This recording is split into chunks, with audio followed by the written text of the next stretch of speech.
And the Artemis 1 test flight was just that. It was a flight test on a new spacecraft and new technology. During Artemis 1, the heat shield performed in unexpected ways.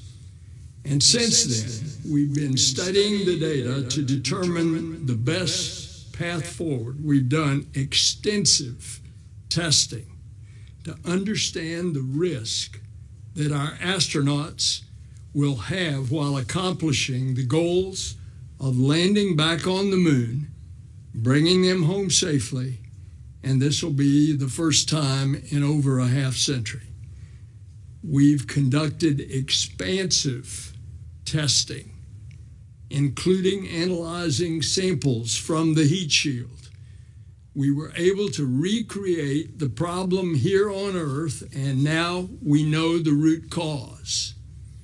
And this has allowed us to devise a path forward, which we are going to share with you today. Now, just this morning, we have concluded the Executive Council.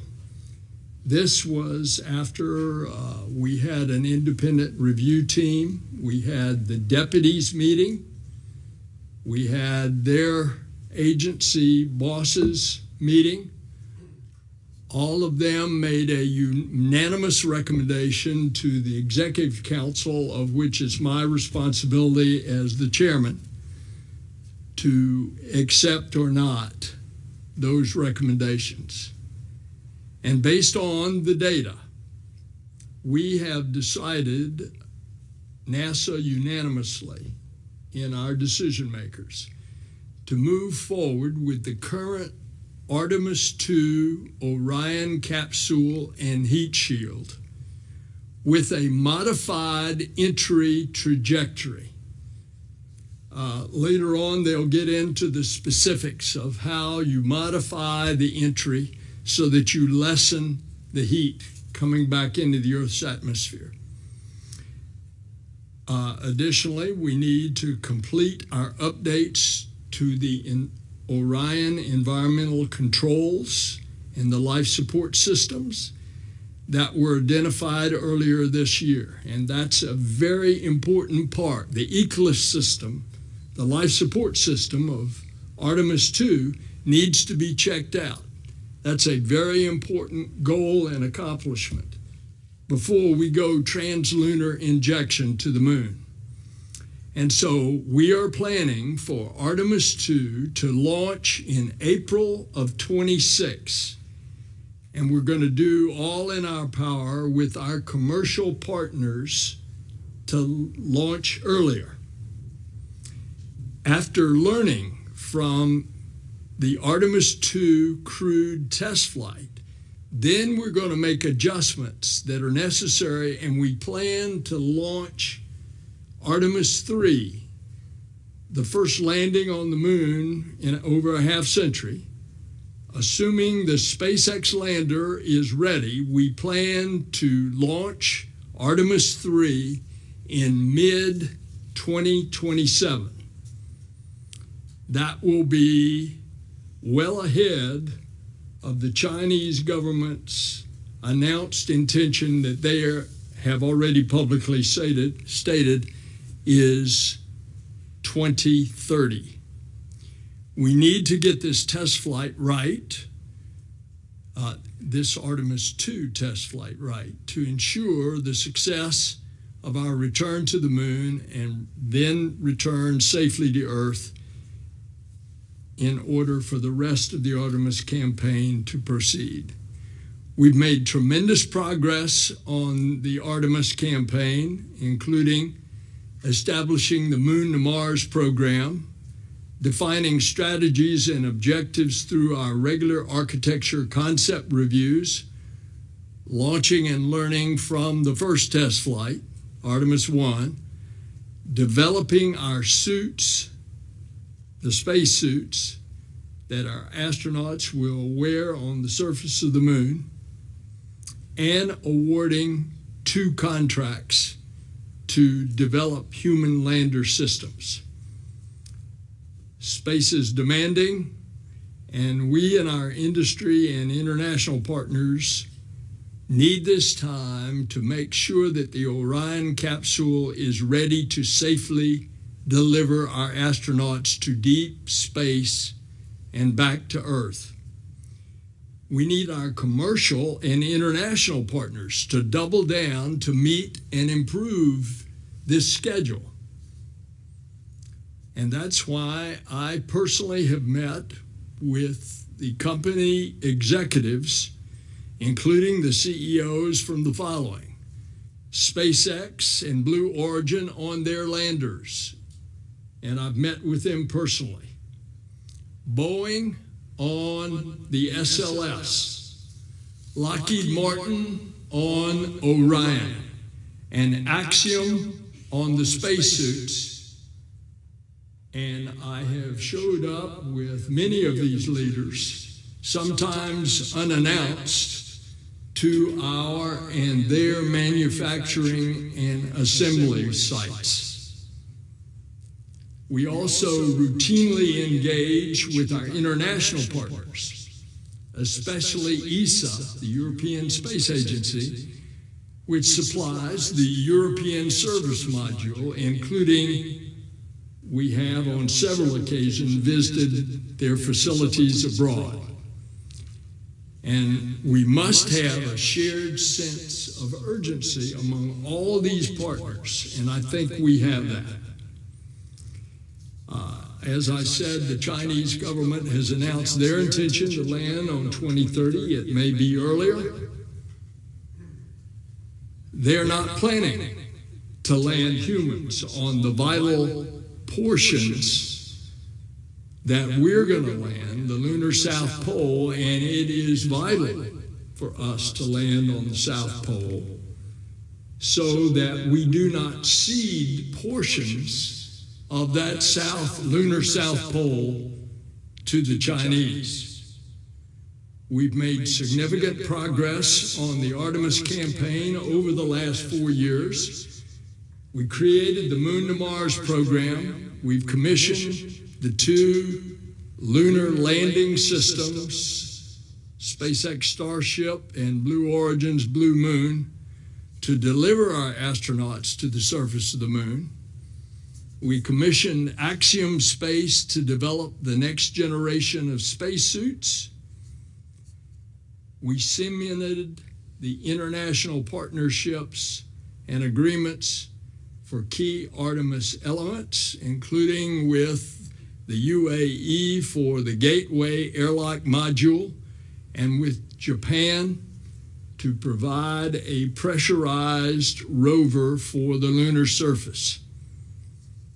We flew Artemis 1 around the moon. Artemis 1 is the first time that we've sent a human-capable spacecraft to the moon since the Apollo days.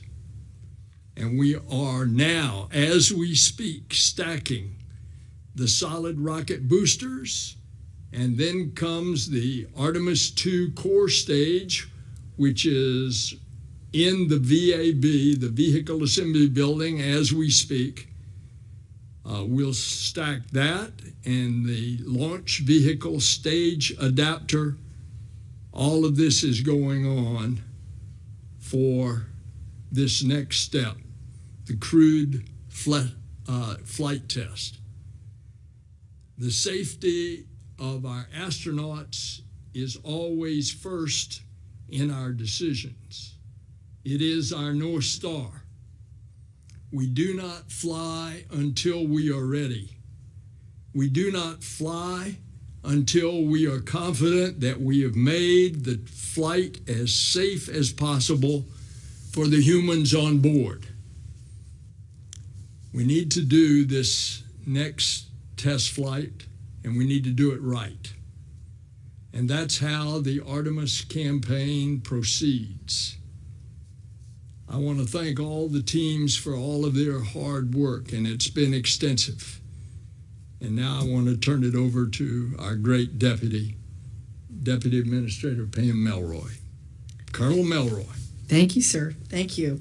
I'd also like to express gratitude for all of you who are here or online for your time today and your continued interest in Artemis and the space program. At its very core, NASA is a learning organization. The knowledge we gain builds mission by mission, allowing us to stretch further, farther, and accomplish more. In the test campaign of Artemis, this is the exemplification of that learning. Each test mission, you must examine very closely what you've learned and feed it forward so that we can advance with greater knowledge and less risk. So one area that's taken us a considerable amount of time to learn from Artemis 1 is how the heat shield performed during the mission. Obviously, a very critical aspect of the mission. After Artemis 1, we noticed that there was a variation across the appearance of the Apollo heat shield, where the material that coats the capsule at the bottom, that protects the capsule during the heat of reentry, it wore away differently than we expected. We have models for this sort of thing, so we took that very seriously. First, I need to introduce a concept called a skip entry. This is a technique we use coming back from the moon because the velocity of the spacecraft and the energy that it has to dissipate is much greater than the energy that you dissipate just coming back from low Earth orbit. So the way it's designed is to dip in and out of the atmosphere to reduce the velocity. We have since determined that while the capsule was dipping in and out of the atmosphere as part of that planned skip entry, heat accumulated inside the heat shield's outer layer, leading to gases forming and becoming trapped inside the heat shield. This caused internal pressure to build up and led to cracking and uneven shedding of that outer layer. This root cause investigation began almost immediately after our observations, and our team has been pretty relentless in focusing on every possible root cause. I have a lot of gratitude to the team that worked on this inside the agency for their rigor, for their thoughtfulness, and their thoroughness. We really did not want to drive that team towards a specific deadline. They know the urgency as well as anyone else of continuing the Artemis campaign. So instead, we didn't give them a timeline. We gave them the resources that they needed to thoroughly investigate this and come back with the root cause. We had to understand why that erosion variation in the heat shield occurred to make sure that our astronauts would be safe during Artemis 2. Just want to say that's how it's done at NASA. We expect the highest standard for technical excellence. We want to understand first the root cause, then we want to test and model so that we can bound the risk, and then and only then do we develop flight rationale for why it's safe to go fly when we have bounded the risk. That's exactly what we did. I also have to give tremendous kudos and thanks to Paul Hill, who led our independent review team. They were absolutely brilliant. Paul's team provided us with a lot of thoughtful analysis and independent perspective, and they ultimately concluded that our team did identify the correct root cause of the Artemis heat shield issue. They also validated that our test approach would bound the risk that, again, ultimately led to the flight rationale that it was safe to fly. As we're looking ahead, we know we're going to learn a lot more on Artemis 2, and we remain committed to that learning and to the rigorous process that we have always adhered to keep our crews safe. Thank you again for your time and your continued interest in Artemis and the space program. Now I'll turn it over to our Associate Administrator, Jim Free. Thanks, Pam. Good afternoon, everyone. Thanks so much for taking the time to be here and for really taking time to understand how we got to where we are today. And I think you all know, but our campaign of human exploration, science, and discovery that began with Artemis 1 continues with Journeys to the Moon and then Journeys on to Mars. Our vision extends into the next decade to establish a long-term presence at the moon, a presence that we can sustain to explore more of the moon than ever before. And the reasons we go begin with improving life on Earth and understanding our place in the universe, as we've shared in our Moon to Mars objectives. We are at the next step of our roadmap. Artemis 1 was the first, and we are on our way. The beginning of that roadmap, as we said with Artemis 1, is a series of test flights where we will learn. We have and will undoubtedly meet many challenges along the journey, and the choices we make at each inflection point inform the path from there. It's important at each of those decision points that we reaffirm our vision and our values. And today, as you've heard from the administrator and the deputy administrator, is one of those points. We've reaffirmed our commitment to extend humanity farther into the solar system with Artemis, and we've honored our core values in the process that begin first with safety. Our decision has been made first around safety on the heat shield, as we understand and mitigate the risks that come with spaceflight. Knowing what we know now, it also proves how important it is to maintain the continuity of NASA's industrial base and sustain a regular flight cadence to ensure the expertise and critical information remain ingrained in our collective knowledge. It builds on what you heard earlier on the diversity and the resilience of our solution. In addition to sustaining manufacturing capabilities and supply chain, we must all do everything in our power to honor our schedule commitments, commitments that are codified in the contracts that we have with all of our suppliers for each Artemis mission. A regular flight cadence not only helps us to avoid repeating past challenges, but also helps us to advance the goals of Artemis with greater efficiency and foresight to ensure we remain a global leader in science and exploration for the benefit of all. These technical challenges, be it the heat shield or others that you'll hear from Amit, are difficult, and we learn through tests on the ground and in flight. That will continue as we push the limits of exploration and our destination and the complexity of those missions. The challenges are also solved at a rate that is measured by safety and measured by delivery of hardware from our contractors and partners. The team we have, both NASA and contractor, is incredible. That's evidenced to me by our performance on Artemis 1, the disposition of the heat shield, and all the development that is going on across the country and, frankly, across the world. And I am grateful for each one of those folks. With that, let me turn it over to the commander of the Artemis 2 mission, Reed Wiseman. Thanks, Jim. For those of you who are just sitting here, I want you all to know we like to keep our associate administrator well flanked by astronauts, and I think we've done a good job today. I'm the lucky one who gets to be here, but I am definitely speaking for our crew, for Victor, Christina, Jeremy, our two backups, Jenny Gibbons from the Canadian Space Agency and Andre Douglas from NASA. First and foremost, I want to thank the media for being here. This is the great part of our nation, is that you all get to talk to us and get to think and freedom of speech and get to report on the state of our program. Thanks for your interest in Artemis, and thanks for getting the word out to the general public. We really do appreciate the efforts. I also want to thank the NASA leadership team. I'll echo what Pam was saying, was sometimes in space, delays are agonizing and slowing down is agonizing, and it's not what we like to do. But from the crew perspective, the thing that we most asked our leadership for after Artemis 1 was root cause of the ablation of the heat shield. And we took the time. This was very, very open process.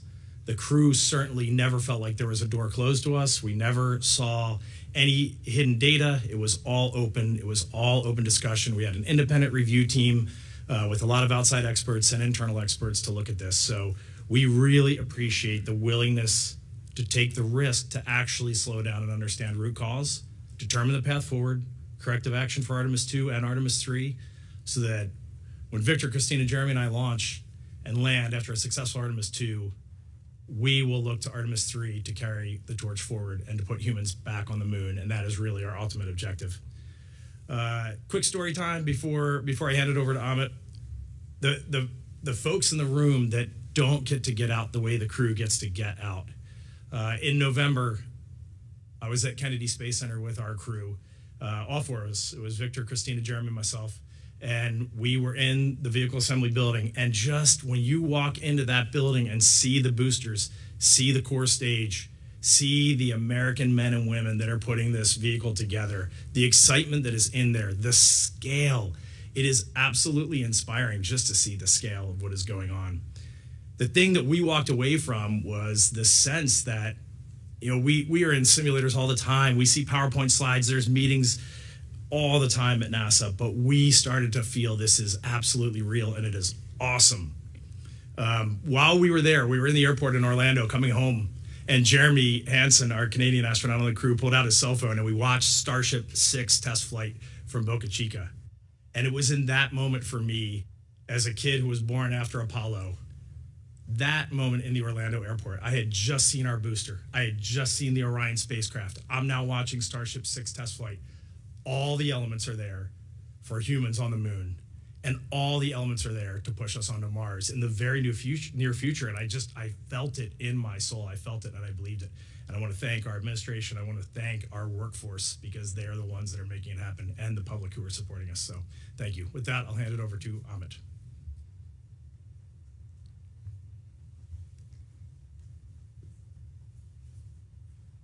So Amit will be on the screens for those in the room. Just give us a second. Hello, everyone. Just quickly, can you all hear me okay? Yep, we can hear you, Amit. Some technical difficulties here. Okay, thank you. Let's see, I can't top Tano. I'm going to just start with an outline of what I'm going to talk about. I'm going to explain the approach that we're taking as part of the program office, detail the findings related to the heat shield, talk through some of the other issues that are affecting the performance of the integration at KSC, and talk about where we're headed. Congress authorized the Moon to Mars Program Office about 18 months ago. Since then, we've had the advantage to actually think about the risk of the integrated program from a mission basis, not just from the capability basis. And that's essential to ensure that we're on a safe path towards long-term exploration. And it also helps us guarantee that the 6 programs under the office, Gateway, HLS, the Human Landing System, EVA and Surface Mobility, the Space Launch System, Orion, as well as the Exploration Ground Systems program are integrated, are looking downfield together, and are trying to proceed in a rigorous test-based approach towards achieving mission objectives. This has been a really exciting time for these teams to come together. And what we do know is that our assessments have led us to an understanding that our current baseline plan has testing gaps. It needs to be augmented. Each mission needs to be augmented, and we need to think about each one of those missions in a unique way. And we're going to do that. And the heat shield investigation was an interesting stimulus for that understanding.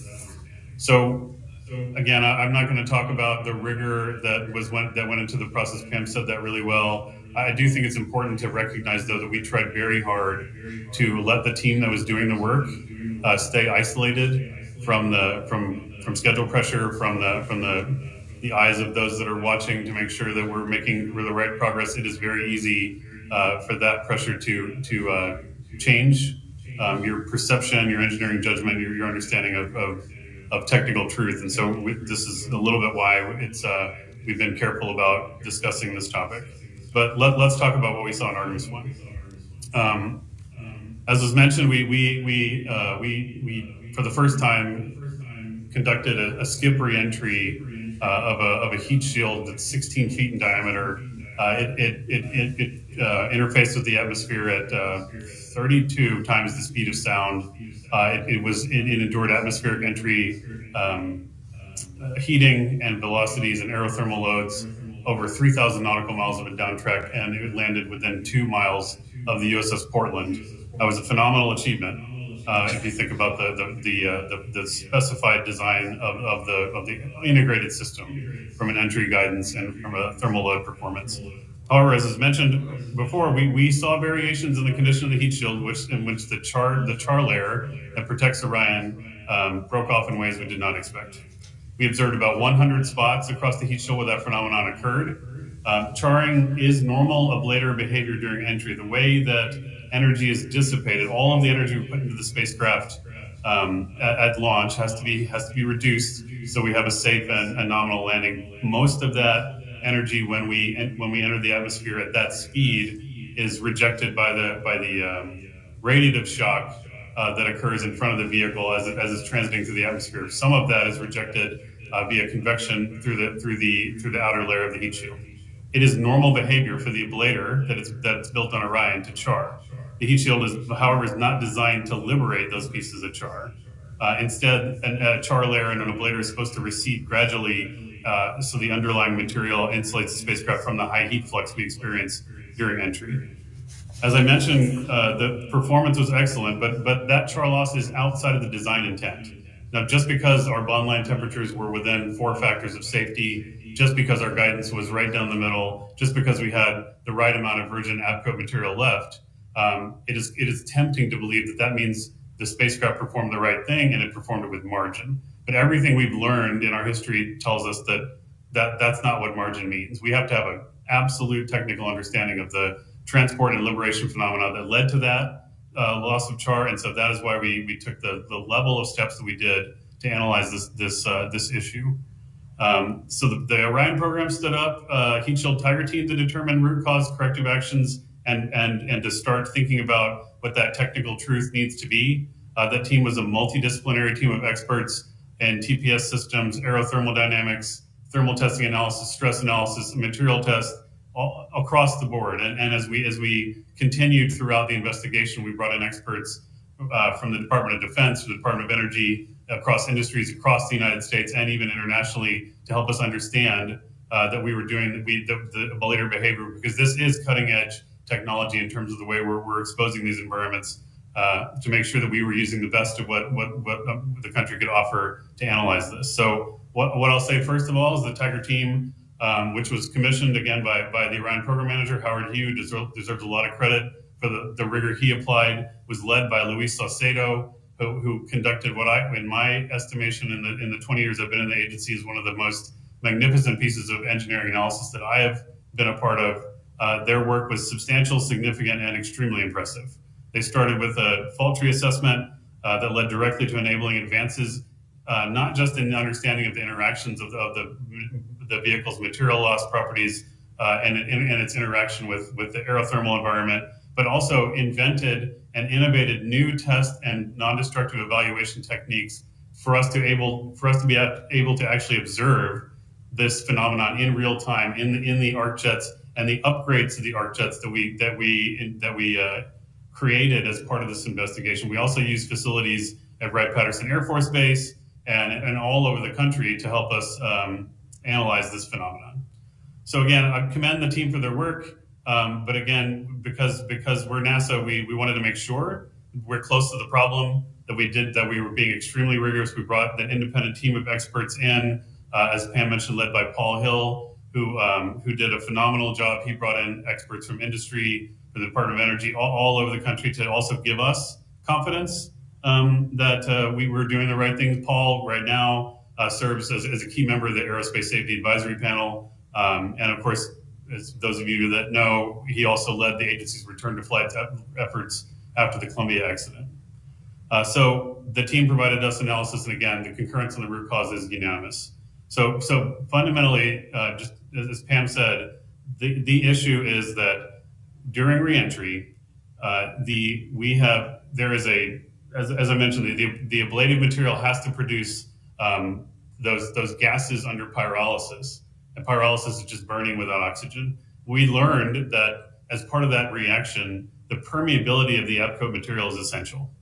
And this is something that did not necessarily produce itself in our reconstruction of the data until we looked at the regions where the recession of that char layer was arrested, and that the recession was arrested during the dwell time during the skip reentry. During that period, the production of those gases was higher than the permeability could tolerate, and so as a result, a pressure differential was created. That pressure led to cracks in plane with the outer mold line of the vehicle, and as in certain areas of the vehicle where those cracks propagated to the bond line of the blocks, the char was then liberated.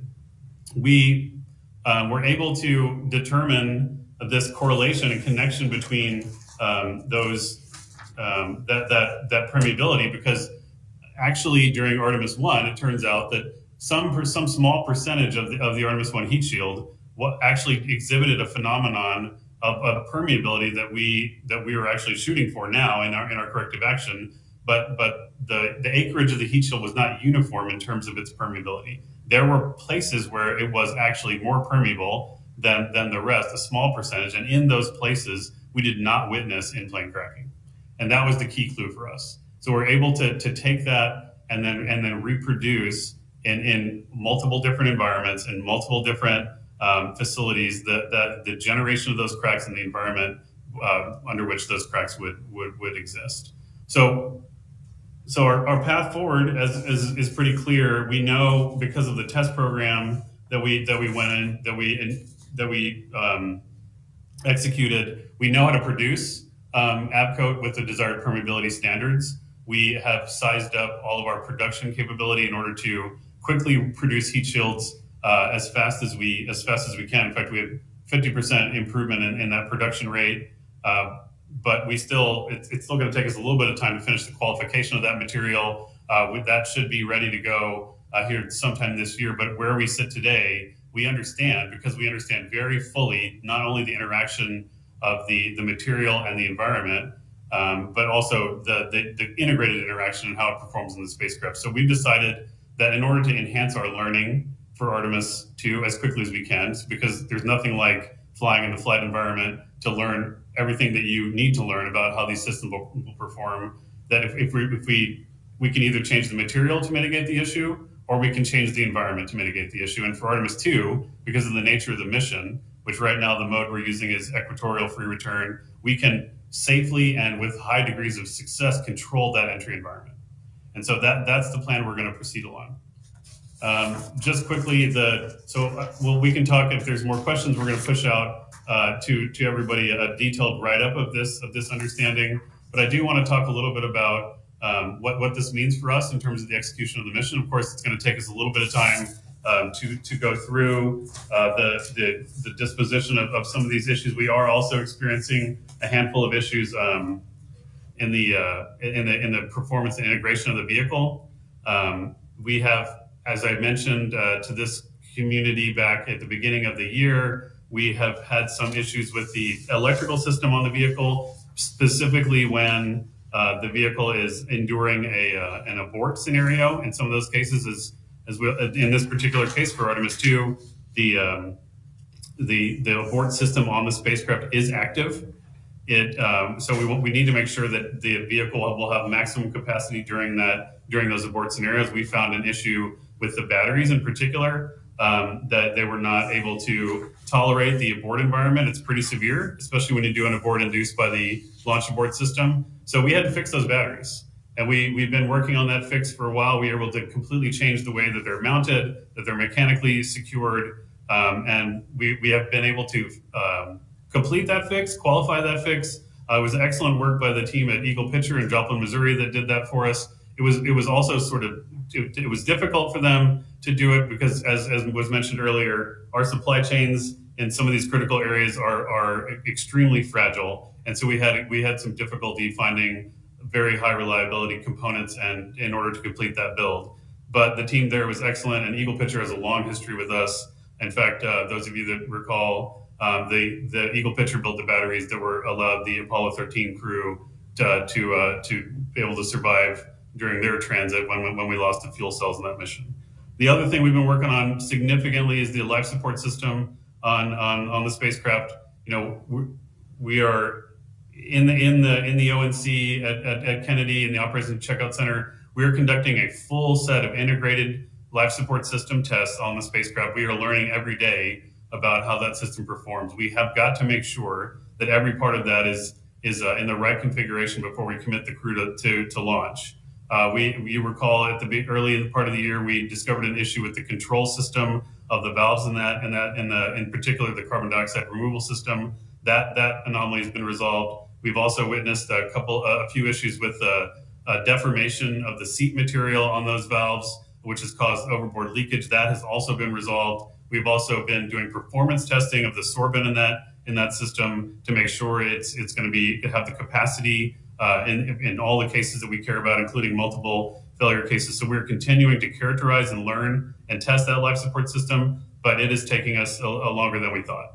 And so we need to get that done. And we're making excellent progress there to the point at which now we're ready, as we said, to commit to stacking.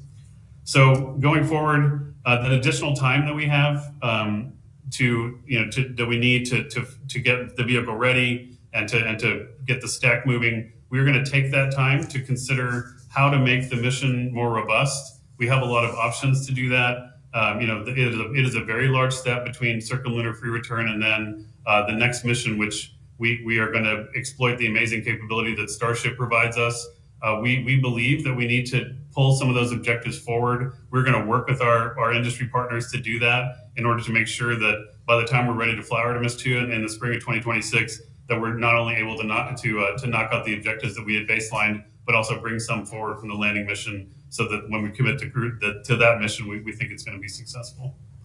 So that's where we are. I want to just quickly talk about some of the other progress we've been making.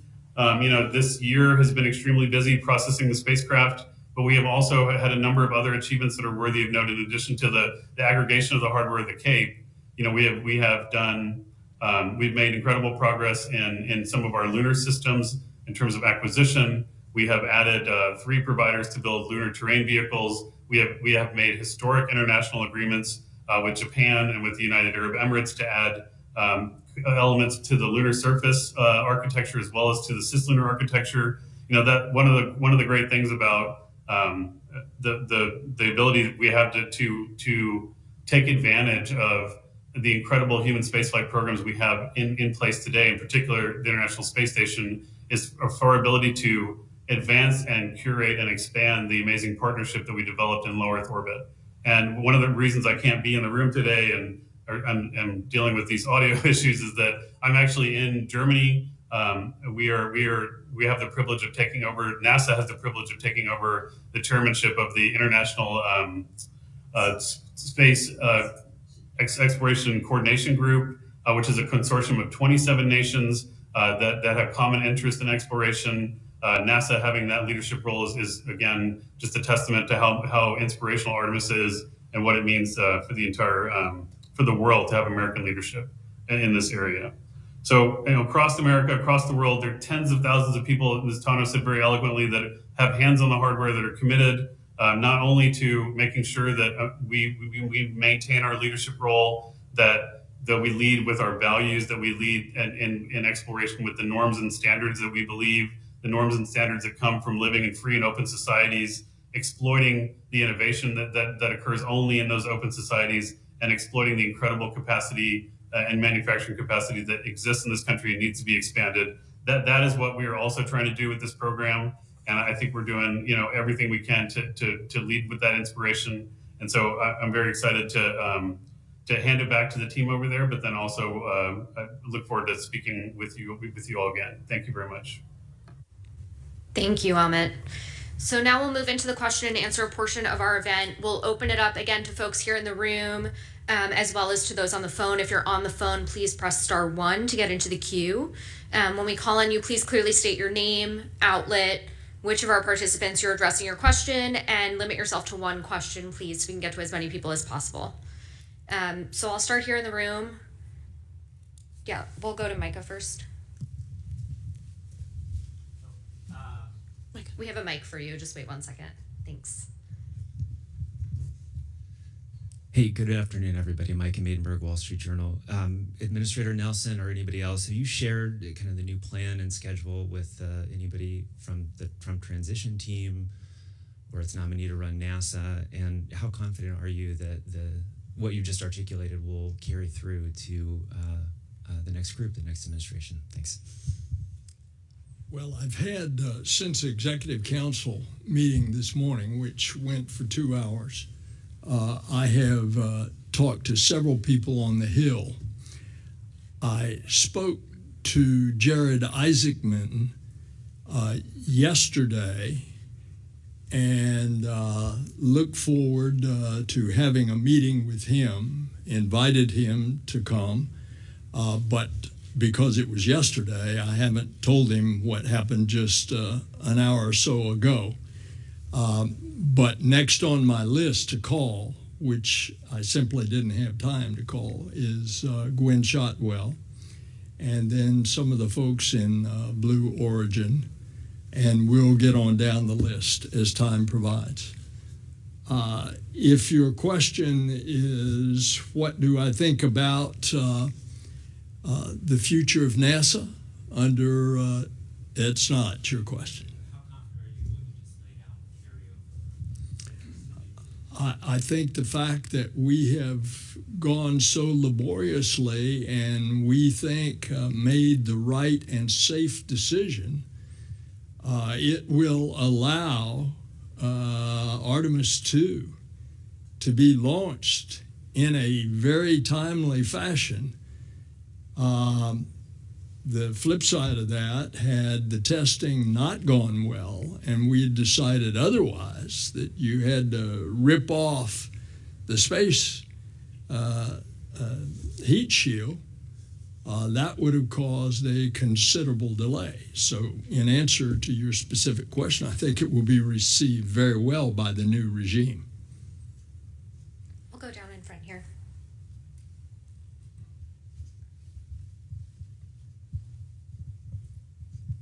Hi, Ken Chan, New York Times. I guess this is a question for mostly Amit. Want to understand the heat shield core root cause. So if the avcode is sufficiently permeable, the gases don't build up and everything's okay. I'm sort of wondering what went wrong. Were the specs for the avcode correct and it wasn't produced and applied correctly, or was there not sufficient understanding of how the heat was going to build up during this skip maneuver?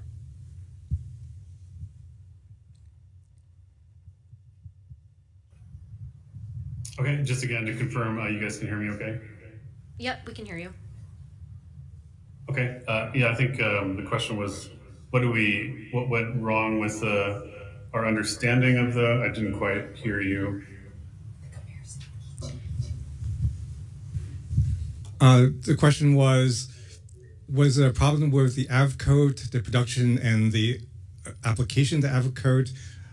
Or did you not have the right specs for the permeability or the understanding of how the heat would build up during the skip reentry? Okay, yeah, okay, thanks, I get it, Ken, thanks. So a couple things. First was, when we moved, we've used the Abcode formulation over the years. The spec was generated during Apollo. The Apollo spec was different. It had some environmentally sensitive materials that we can't use anymore. And that specification was handed over from multiple companies, from Abco to Textron to Lockheed Martin, and then into the Orion program, and also was flowed into the Constellation program. And then when it was shut down, a lot of that knowledge was lost too. And so there was a lot of kind of dissolution of the understanding of how to formulate the material. Also, the material subtly changed. So the other thing that happened was we changed the geometry of the Abco block, and so there was a lot of little, kind of links in the error chain that we call them, that accumulated over time that led to our inability to predict this in ground test. I think the biggest one was that when we were doing the testing, we were extremely focused on the block geometry and how the recession was going to work with the block geometry. We totally nailed that piece of it. We totally nailed the geometry layup, how it was all supposed to recess together. We also tested at the extremes of the envelope in terms of heating. But what we missed was this critical region in the middle, and we missed that region because we didn't have the test facilities to produce the low-level energies that occurred during skip and dwell. We assumed that at the low end and at the high end, if we had the testing and we had nominal performance and nominal, kind of off-gassing of the pyrolyzing gases, that we would have, that there would be no spallation. Since then, as I said in my summary, we've developed the capability in the facilities to simulate that dwell, and so it was a gap in our testing capability, as well as an erroneous assumption about what was bounding in terms of the test conditions that led to this issue. Yeah, we'll go to Joey. Hi, thanks. Joey Roulette with Reuters. Question for Bill. What led you to make this decision, or what led the agency to make this decision before the next administration comes in, considering the fact that they're likely to change many different parts of Artemis? And for Amit or Jim, what is the new trajectory, and why are you confident that's the way forward? The answer to your first question is if we were going to be on this timeline, we had to stack. And as a matter of fact, we went ahead and even prior to this decision today, which has been informed over the last couple of weeks from the deputies meeting first, after the independent review team, and then the agency heads later, and now formalized with the executive council. We had already started the stack. These two solid rocket boosters are already lowered down and attached to the mobile launch platform. When that occurs, the life of the solid rocket boosters has a certain defined life. So we needed to get this thing going so we can stay on this timeline. And so I think that's the answer to your question. Yeah, I'd just like to add, Joey, that to the greatest extent possible, we certainly want to defer any decisions about starting or ending programs. Major decisions need to be deferred for a new team, and we have not yet received a transition team, so we didn't have an opportunity to brief anybody. But I just want to emphasize, we're on a day-for-day slip. We had to make this decision, and if you're waiting for a new administrator to be confirmed and a team to come up to speed on all this technical work that we've all been tracking very closely, I think that would actually be far worse to defer it and hand a 5 to 6 month delay. It was pretty clear that we needed to go forward.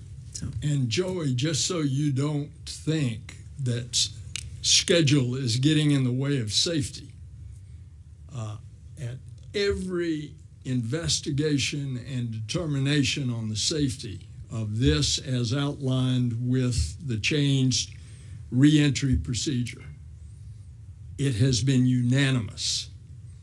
And so the poll today in the executive council before I am required to make the decision was again unanimous. Yeah, Joey, I'll let Amit describe the 1,775 nautical mile trajectory. Yeah, so a couple things on the entry trajectory. As Jim said, we want to constrain the downtrack, so the period at which the vehicle hits entry interface down into where aerothermal loading stopped at 1,775 nautical miles. I wanted 1,776 nautical miles because if we're going to fly in the early part of 26, we could have celebrated the 250th anniversary at the same time. That would have been elegant, but engineering said I couldn't do that. So that 1 extra mile is important because we're going to have data. So, but the reason why we know it's safe is because so a couple things. We had to move. There are two things that we really want to make sure we understand in Artemis 2. One is, of course, controlling the environment here, but two, we are doing the first ever crew extraction from Orion in the open water, and our sea states need to be as good as possible. So normally when we allow for the trajectory to occur over the Pacific, we allow for the vehicle to hit what we call a horizontal target line, which is where the vehicle intercepts the Earth's atmosphere, essentially a wide swath of ranges over the Pacific.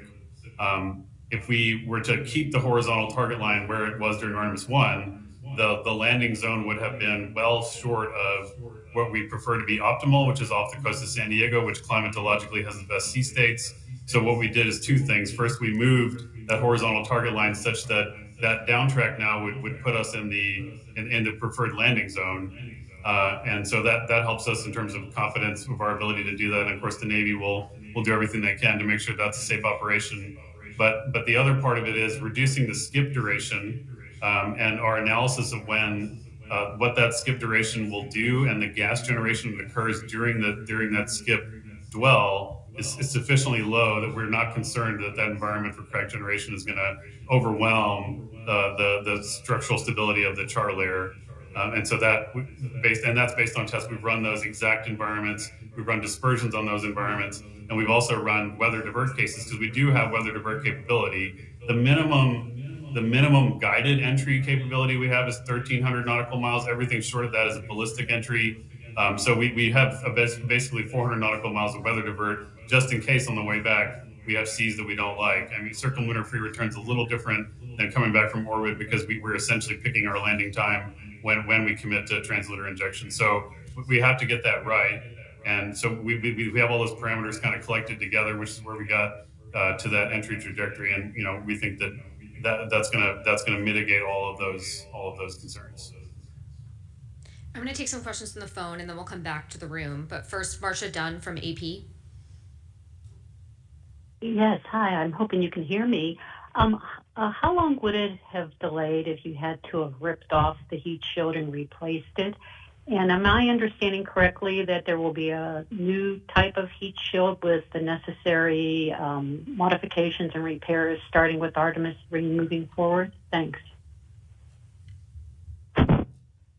The delay for Artemis 3 would have been from the existing plan of the mid-2027 to the end of 2028. That's Artemis 3. Artemis 2 was a year. I believe Artemis 2 was about a year slip, maybe a little more, if we had to replace the heat shield.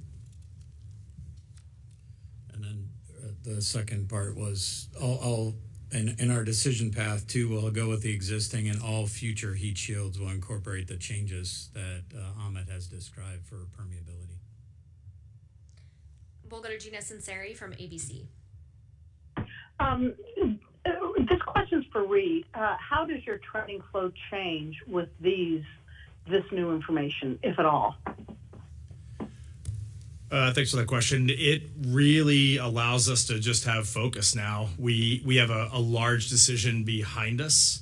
A lot of the uncertainty has been removed, and we're wrapping things up on Orion. We were just, like I said, we were at the Cape in November looking at the spacecraft. It was in the vacuum chamber at the time, going through the environmental control life support testing. As that testing wraps up, I think from the crew perspective, we are really going to be digging in now into our integrated simulators. We've trained out most of our flight profile. We have not yet done ascent and entry training. We're waiting for the latest software load to do those training events in the Orion spacecraft.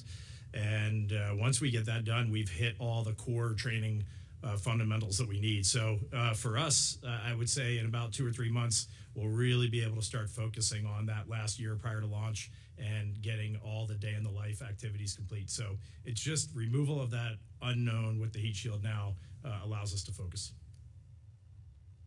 We'll go to Jackie Waddles from CNN. Hi, folks. Thanks so much for doing this. So last time we had an update like this, I know the spacesuits and Starship were both listed as key projects that might hold up Artemis 3.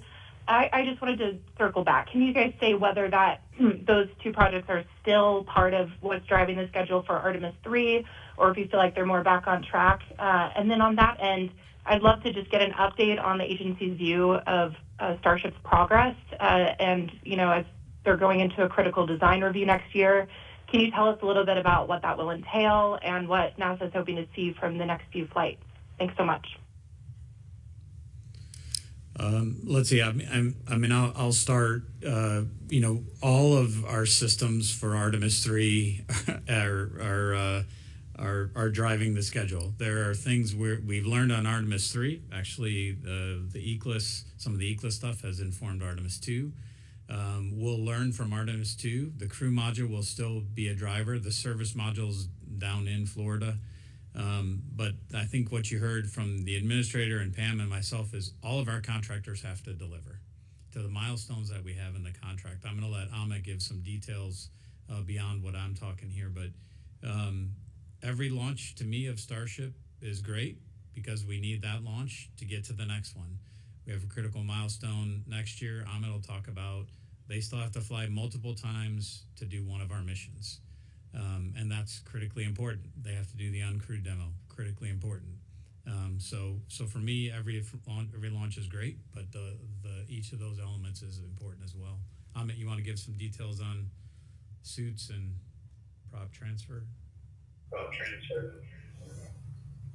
Yeah, thanks, Jim. The two major on the suit side, I guess Axiom's doing a great job. We've been to their factory recently. They have a great production line. You know, we have a pretty good command of the technology that's needed to make the suit work. It is a very difficult qualification problem and a manufacturing problem. You know, that's very tight geometry. The reliability standards that are levied on a suit like that is really challenging to meet. But you know, they have some of the best experts in the world. A lot of them came from the agency and are helping them internal, and also we have tremendous insight there. So they've got some challenges, I think, but you know, so far they've been very open with us about what they need, and we're working with them really well. But getting that life support system done, principally for the suit, and in particular, there are some very unique components, high pressure oxygen regulators, et cetera, that we're really struggling with. Again, I mentioned earlier that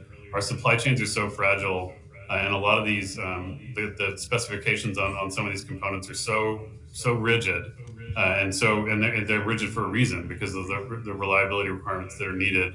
They're just hard to build, and we used to be able to build, a lot of different entities used to be able to build these types of components, and we are running out of industry that can do that, and so that's become a pacing item on that side.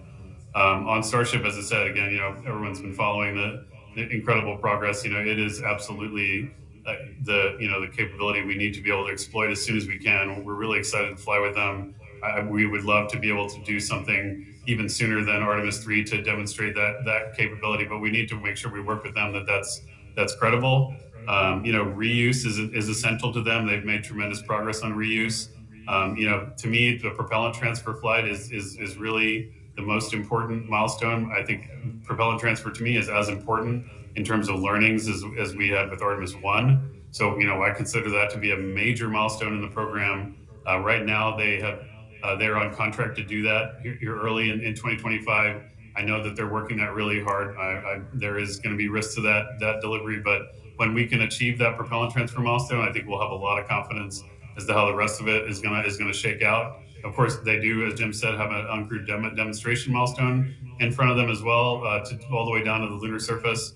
I mentioned to you earlier that as we started the program, one of the things that we did is we did a kind of integrated assessment of all the risks that in the baseline, and in that, even in the uncrewed demonstration milestone, SpaceX and NASA agreed to add a ascent demonstration from the lunar surface. We've never launched a liquid engine like that off the surface, certainly not one as powerful as Raptor. And, we have to make sure that we can condition the engine, get it chilled in the right way, and get it launched. And so that's going to be a huge milestone for us as well. But we're working really closely with them.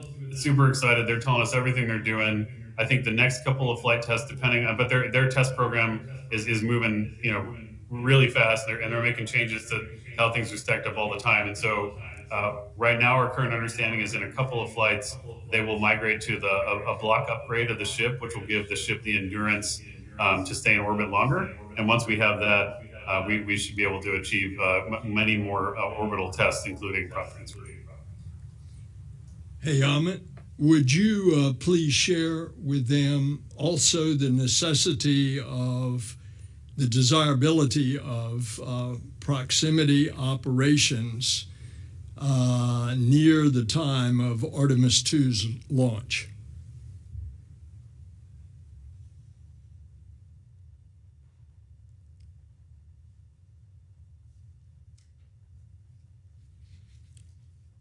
Amit, could you hear me?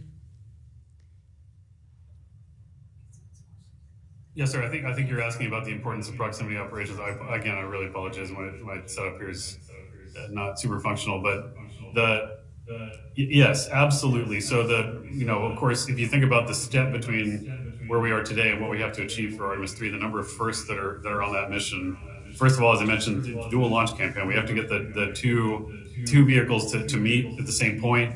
That's going to require incredible ground-to-ground integration, especially as we start taking access of the additional resources at the spaceport at KSC. That's going to be a big coordination challenge, and then having the launch control teams and all of that going together at the same time. That's just the start. That just gets us off the ground. After that, we have to be able to find each other in orbit. Proximity operations are critical. The integration capability. We're working really hard on building more facilities so we can do integrated software testing and ship-to-ship live sky testing between Orion and Starship. We're not there yet, so if we have to test it in space, we will.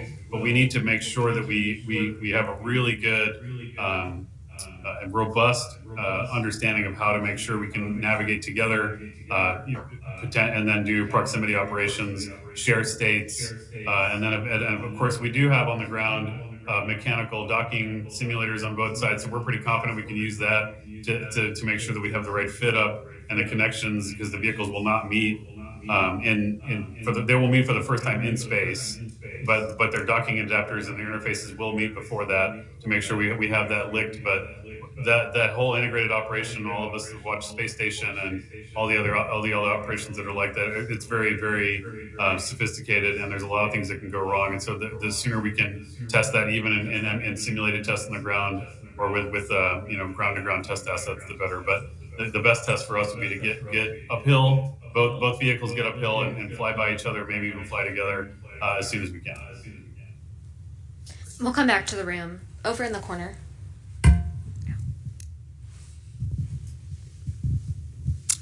Jeff Faust of Space News. Question probably for Amit. I recall with Artemis 1, the certification for the boosters when their stacking started was a year.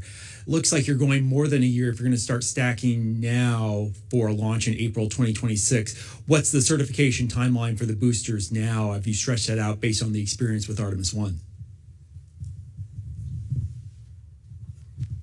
Yeah, great question. So we, of course, the concern on the booster is a couple things. One is the cast life, which is from the time that the propellant was cast in Utah to when we believe the stability of the propellant is no longer suitable. That is, we know today that won't expire until early 2028, so that's not an issue. What you're referring to is what we call the stacked life. So what you get worried about right now, we have the aft assemblies hard down on the mobile launcher. Both of them in that configuration are stable. There's no stacked life clock that starts until we put the aft center boost segments on top of the aft assembly. At that point, now the theoretical concern is because of the compression on the seals and the interfaces, you could have propellant grains migrate from the inner liner and cause issues. Now the good thing is for stacked life extension, you can do that in real time incrementally over time, because what you can do is measure the slump in the booster to see if that propellant migration potential is there. If you don't see any slump, you get an automatic extension of the life. And for Artemis 1, as you pointed out, we extended it well out past 12 months. We think pretty easily we can get to 18 months, generally just based on historical understanding. We started slump measurements just last week, so we knew that clock. So we have a good baseline for what that clock is going to be. And then even if we went longer, there are ways to mitigate that concern by controlling the launch temperature if we have to go there. Now, fortunately, our production on the booster side is also excellent. So if it turns out that we have a real issue, we would consider that potentially shipping the other boosters from the railhead in Utah and having those, but that would be an extensive kind of restacking operation. We're not even close to that. I believe we can get between 18 and 24 months pretty comfortably. Politico. Hi, Sam Scove, Politico. This question is for Bill. You mentioned what almost sounded like snap inspections, right, of the various prime contractors that are involved. Sort of looking forward to the next administration. Could you preview any of the advice you're going to give the next administrator on how to keep the program on budget and on time? Well, I would not presume to share that here. I think we are handing to the new administration a safe and reliable way forward for us which is to go back to the moon, to get there before China, to have presence in cislunar, which is important to our country other than NASA, and to be on the way of Moon to Mars. And I think we've got that wrapped up with a bow, and I think it's on its way. And I'm optimistic about NASA in the future. And that's why I called to congratulate and to ask Jared to come on by when he can get to D.C., and we'll talk further. I'd just like to add, we put a lot of effort in program management and acquisition rigor. But I think if there was one thing that we did that will help the most, it's the Moon to Mars Program Office. There were a lot of disconnects in this highly integrated schedule that were real challenges to work. And I just have to give kudos to Kathy Kerner, who is maybe speechless today, but she's been very important in bringing the team together. And if anybody has any doubt about having picked the right guy for the head of the Moon to Mars Program Office and his technical ability to integrate across all these very complex parameters, I think you don't have any doubt after hearing him today. I think those things have and will continue to make a lasting difference in program performance. And so I agree with you, Bill. I think we're handing over an agency that is well prepared to pick up the pace. Go over on this side. Sorry, in the back. Hi, thank you. Nick Alexander with Space Scout and the Space Policy Institute. Administrator Nelson, you've emphasized the importance of getting to the moon before China, that this is an incredibly global environment now, and it's a multipolar environment. In the event that, we don't get there before China, what sort of rules and norms would we be setting kind of post-landing, and could you also talk about what the rules and norms that you'd like to set prior to a landing with prior to a Chinese landing? Thank you. Well, I have answered this question many times in the past, that it's important in an area where we think there is such promise, the South Pole, primarily because of the presence of water, that we establish our presence there so that China would not be there and say, keep out. Now, why do I say that? Well, you can usually tell about where a fella's going by virtue of where he's been. And the history, the political history, the defense history of China, we have seen what they've done in the South China Sea with the Spratly Islands, most recently taking a sand spit of an island that is within the 200-mile range of the Philippines, and suddenly claiming that's not the Philippines, that's China's territory, building it into a runway for military and a harbor for military. And so I wish it weren't that way. I wish that China could be someone that we could cooperate with, and maybe there will be an opportunity in the future. I hope so.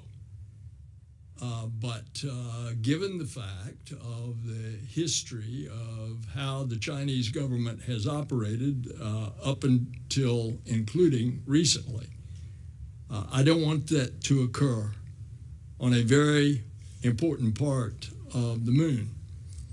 Now, at this point, we don't have any indication that their first human landing, which they say is 2030, is in fact the South Pole. It may be what we did over 50 years ago, the equatorial portion. That is to be seen. but clearly they are wanting to establish something there in what they call their International Research Station. I'm going to go back to the phones for a few more because we do have a number of people on the line. Michael Sheets from CNBC. Hi, all. This is Michael Sheets of CNBC. This question, I believe, Nelson, Administrator Nelson, I'd appreciate an answer on this, but others can jump in if they'd like to as well. The first uncrewed launch of the SLS rocket was 6 years behind schedule. We're now looking at a 4-year gap before the second launch. You talked a little bit about having a regular flight cadence, but launching not even every year, but launching every 4+ years doesn't give a lot of confidence that you're going to be able to launch Artemis 3 a year after Artemis 2. How do you continue to sort of justify where that change in that closing that gap between the launches is going to come from when you're looking for billions of dollars in the continued congressional appropriations for this program moving forward?